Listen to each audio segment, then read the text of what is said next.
My best friend stole my girlfriend behind my back, but I got my revenge and found someone better.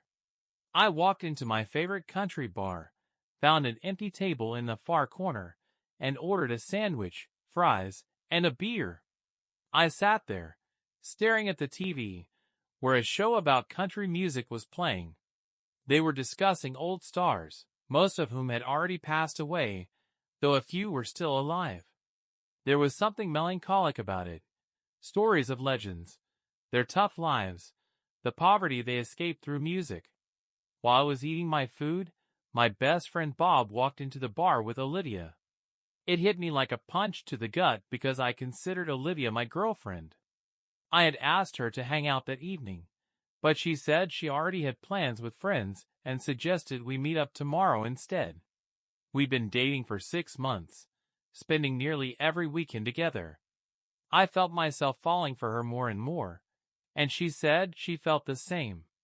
We even talked about getting engaged but decided not to rush since things were already going so well. The show ended, and someone put on music through the jukebox. The song Crazy started playing, and it was on the second verse. I knew you'd love me as long as you wanted, and then someday you'd leave me for somebody new. That's when it hit me. What if that somebody new was already Bob? The worst part was that he knew exactly how I felt about Olivia. Apparently, male friendship meant nothing to him. I walked over to their table. They looked up at me, and Bob immediately started talking. Charlie, I cut him off. Shut your mouth. If we cross paths again, one of us is ending up in the hospital. Then I turned to Olivia and said calmly, I'm disappointed in you. We're done. You've shown me your true colors. With that, I turned around and left. The next day, my phone wouldn't stop ringing. It was Olivia, but I didn't want to talk to her. Later, it rang again. This time it was Bob. I decided to answer. What do you want, Bob? Charlie, I'm sorry. You know I've always liked Olivia. We were talking at work. I asked her to meet up, and she agreed. You knew she was my girlfriend, and you still asked her out. How many times have you met up? Bob, it was just, how many damn times, Bob? 3 times. We started having feelings for each other. And what about Alice? Did you tell her? She deserves better than you, Bob. I don't want to see you or Olivia ever again. You two deserve each other. I hung up. Alice was Bob's girlfriend. The 3 of us, Bob, Alice, and I, worked at the same factory, but the story of how we met deserves its own telling. Soon, my phone rang again. It was Olivia. I decided to answer. What do you want? Charlie, I'm sorry. Bob asked me out a few times, and I finally agreed, but it didn't mean anything. Stop lying. I talked to Bob, and he said you met up at least 3 times. I bet it's more than that. Is this about money? Silence. Well, good luck to you both. You're both greedy for money. You deserve each other. I don't care about either of you. The only person I truly feel sorry for is Alice. She thought you were her friend. Don't call me again. I grew up in Kentucky in a big family with 8 brothers and sisters, being the oldest. In high school, I played American football and, in my senior year, earned an athletic scholarship to a college in Ohio as an offensive lineman, 6 feet 3 inches tall and 260 pounds. My parents couldn't afford to pay for my education, so the scholarship was my only shot. I dreamed of becoming a mechanical engineer. I always loved working with my hands. I was a bit reserved by nature and always treated girls well. My sisters taught me to respect women, and my mom always said, treat girls the way you'd want someone to treat your sisters. That's when I became friends with Bob. He was outgoing and not very successful in sports. He mentioned in conversations that his family had money, not right now, but he could expect an inheritance in the future. He was studying to be a business manager. We spent our free time from training together. Bob always knew how to charm girls, and at parties, they flocked to him. I was more modest, but thanks to Bob, I got some attention too. On my own, I probably wouldn't have learned how to approach girls. After graduation, I stayed in Ohio and got a job as a mechanical engineer at Ford Motor Company. The salary was decent, and I rented a small apartment near the factory. I also bought a used but fairly new pickup truck. Every month, I saved money and sent $500 to my parents to help out.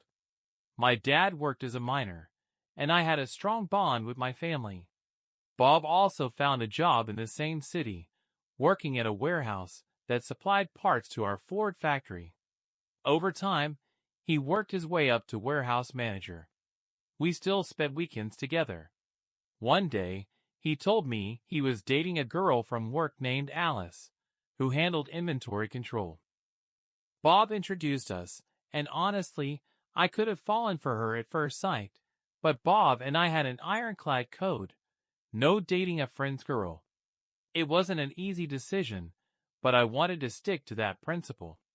I dated a few girls from our factory, but nothing serious. I couldn't go on double dates with Bob because being around Alice was too hard. She was always kind to me. Bob invited me to a Christmas party at his workplace. Since they were our suppliers, I thought, why not? At that party, I met Olivia, a beautiful girl with a curvy figure. Unlike Alice, she dressed more provocatively and openly flirted.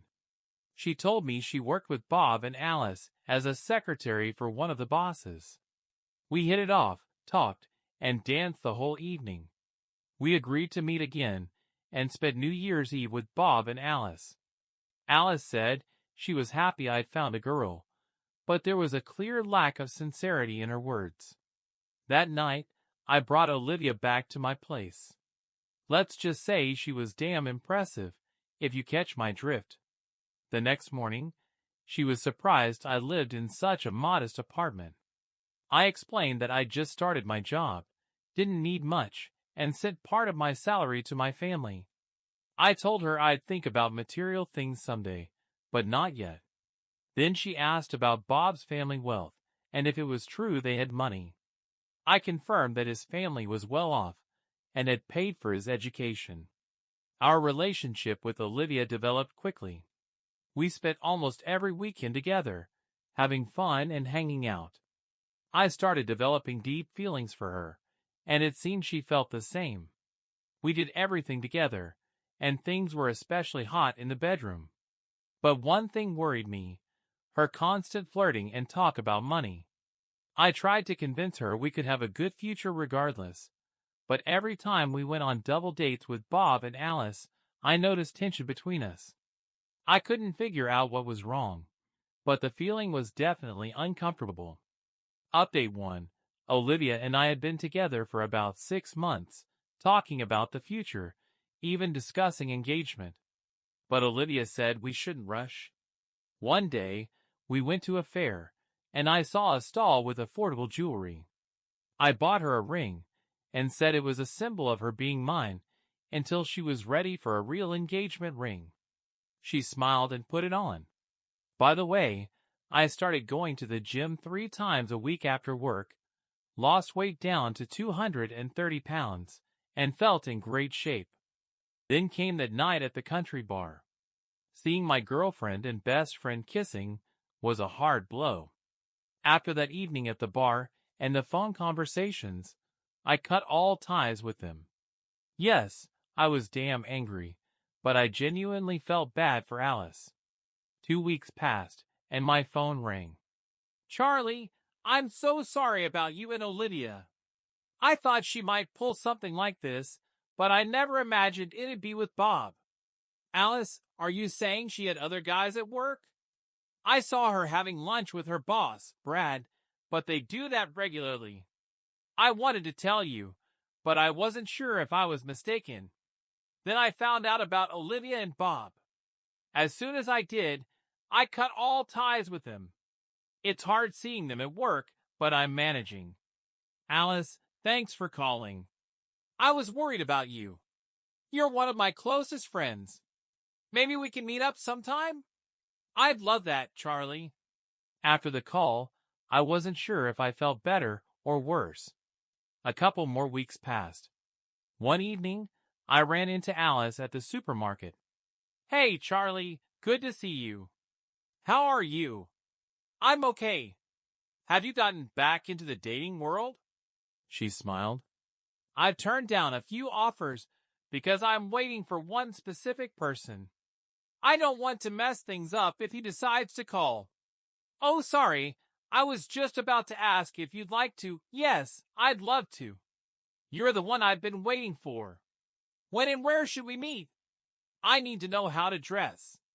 Saturday at my favorite country bar. We said goodbye, and I told her I'd pick her up at 6 p.m. When I arrived to pick her up, she looked stunning. Jeans, a vest, a cowboy hat, and boots, classic Western style. I opened the door of my pickup, and she got in. On Saturdays, the bar had a live country band. We grabbed a table, ordered beers, and had an hour before the music started, so we chatted comfortably. It turned out Alice was also from Kentucky, from a county near my hometown. She'd gone to college there, applied for jobs, and ended up at the factory in Ohio. The conversation flowed easily. It was nice to talk to her again. She asked if this was the same bar where I caught Bob with Olivia. I confirmed but said I wasn't going to let a couple of traitors ruin my favorite spot. She just smiled in response. When the music started, we hit the dance floor. They played slow songs first, so couples could relax. Then they switched to faster rhythms, and Alice and I decided to sit for a bit. I admitted I wasn't a fan of fast dancing but loved watching the girls move. Then the host invited the ladies for line dancing, and even some guys joined in. Well, are you going? I teased Alice. You just want to check out my butt, don't you? She laughed and joined the other girls. When the dance started, I couldn't take my eyes off her. She looked right at me and deliberately shook her hips. I smiled and clapped to the beat. When the song ended, she came back with a playful grin. I leaned in to kiss her, but then apologized. I don't mind, she said, and kissed me again.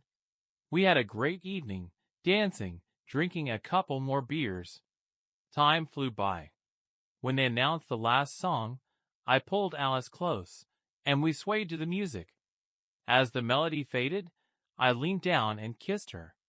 I drove her home and asked if she'd like to meet up again the next Saturday, suggesting we go to Cedar Point, a big amusement park in Ohio.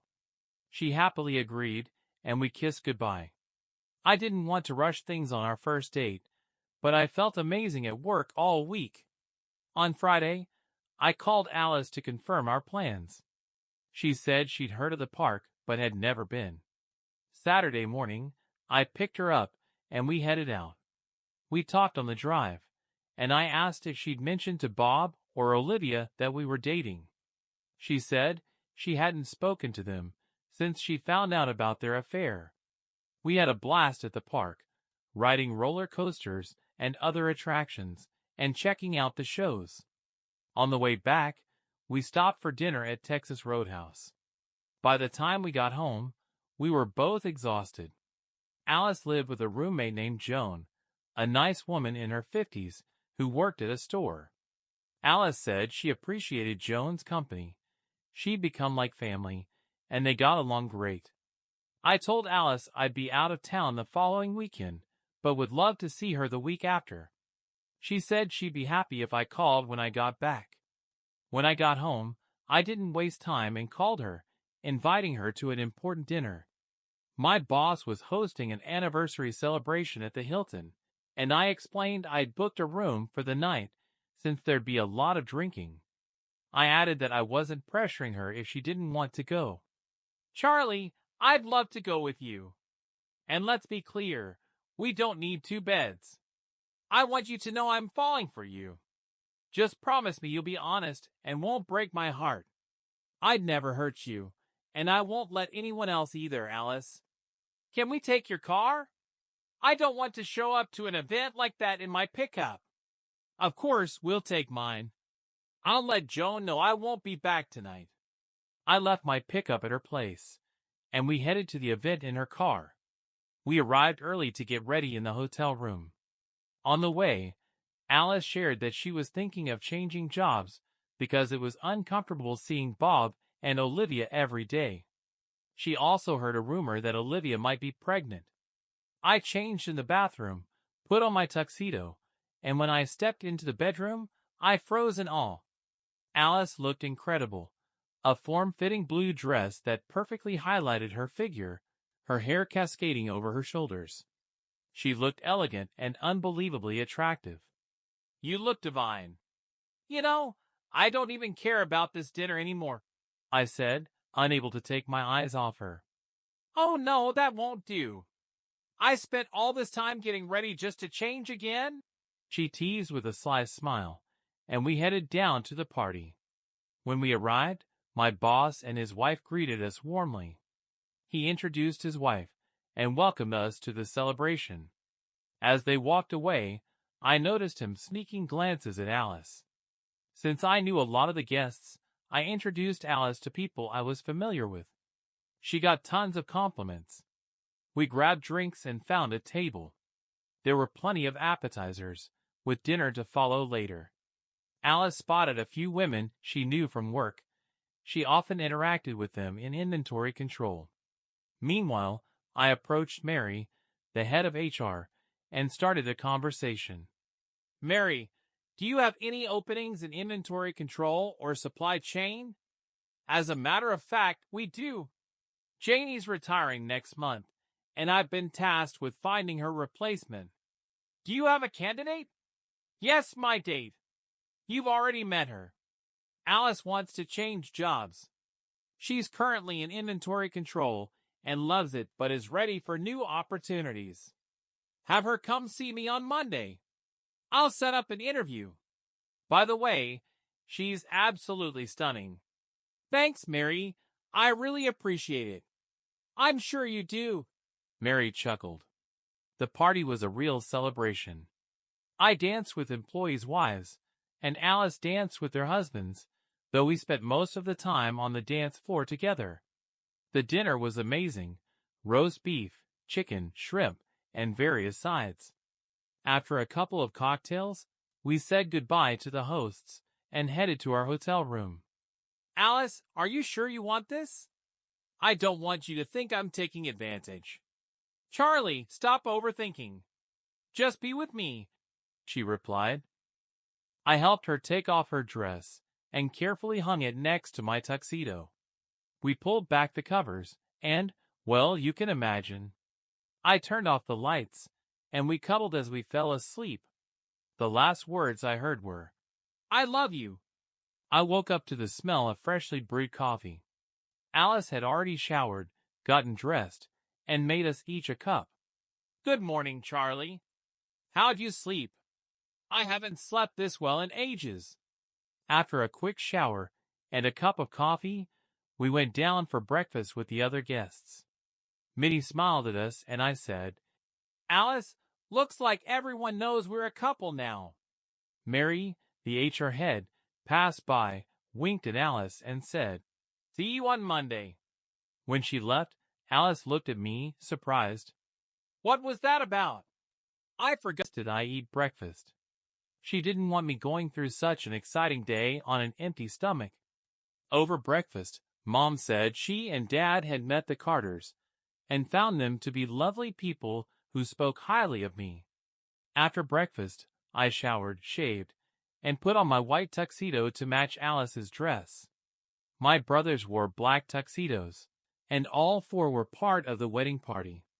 It was time to head to the church, about 18 miles away. It was a large church, and my brother mentioned it could hold over 600 people. As guests started arriving, my brothers and I helped them find seats.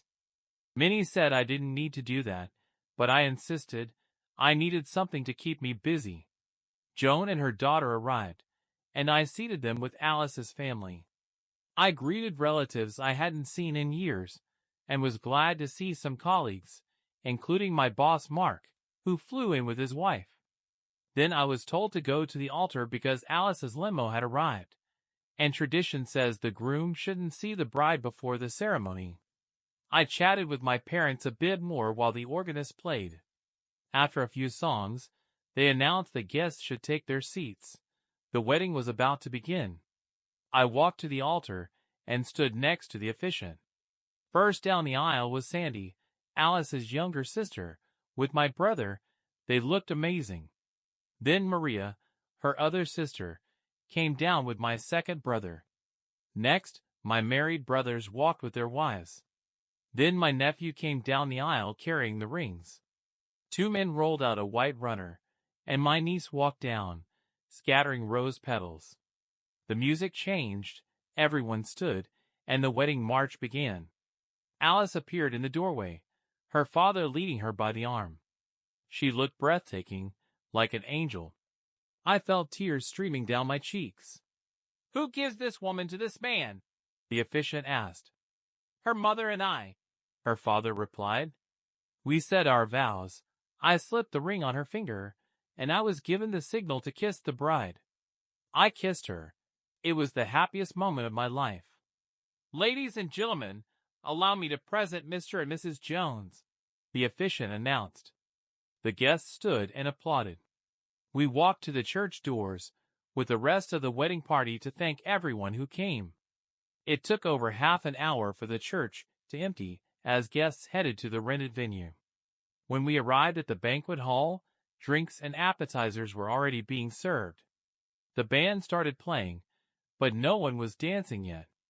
Tables were set up around the dance floor. As we entered, the entire room stood and cheered loudly. We took our seats, and Alice's dad said a few words before announcing that dinner was starting. A buffet was set up on both sides so everyone could get their food quickly. Alice and I were served first, but we were probably the last to finish eating. Every time someone clinked their glasses with spoons, we had to kiss, which happened every 10 seconds. Then some tables were moved to make room for dancing. Alice and I took the floor first, followed by the rest of the wedding party, and then all the guests. The celebration lasted 4 hours. It was truly an amazing day. Epilogue: we had a fantastic time on the cruise. When we returned home, we started looking for a new house, and found a great 3-bedroom place with a hot tub. For the first couple of weeks, we lived in my small apartment, but Alice felt we needed something bigger. We asked Joan if she'd manage without Alice, but she assured us she was financially fine and had just enjoyed taking care of Alice. Now that was my job. Every evening, we wrote thank you cards to our guests. I think we're almost done with that. We also have lunch together at work 3 times a week. It's been 3 months since the wedding, and everything's going wonderfully. We don't argue and always discuss and resolve any disagreements. We've always been told the key to a strong marriage is communication, and we actively follow that advice. One day, Alice told me a friend from her old job called and said Olivia had found out about Bob's financial situation, that he's drowning in debt. There was also a rumor that someone suggested Bob get a DNA test when the baby's born. No one knew where that info came from. A few weeks later, Alice got another call from her old job saying Bob and Olivia were having issues. In the end, Bob did the DNA test, and it showed he's not the father. Crazy, right? Thanks for reading my story.